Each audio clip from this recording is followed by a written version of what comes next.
What's up, It's Davinci Neptune. This video, we're going to talk about why society is going to collapse. Society is going to collapse because of sin. People have been sitting in the modern world for decades now without any sort of consequences. And what happens, very much like cheating or taking shortcuts, is that you might get something for free initially, but then you will pay for it on the back end or later on.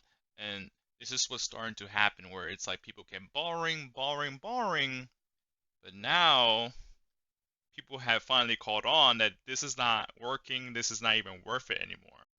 Like with most society, everything will balance itself out.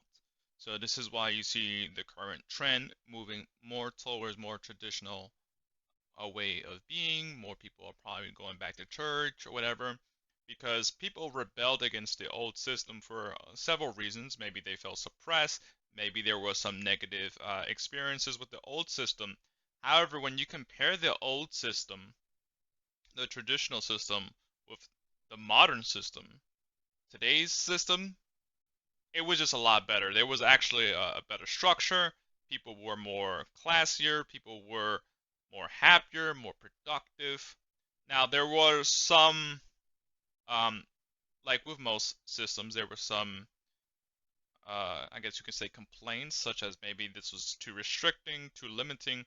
But those rules, a lot of those rules were in place not to suppress people necessarily, but also for protection for society and the culture. Because what happens is when you have people running around doing whatever they want, it's going to create a very chaotic type of society and a chaotic type of culture. Sin is essentially an error in your thinking and an error in your actions. So when you're doing something wrong in your life, the universe, life, or people will let you know that you're doing something wrong.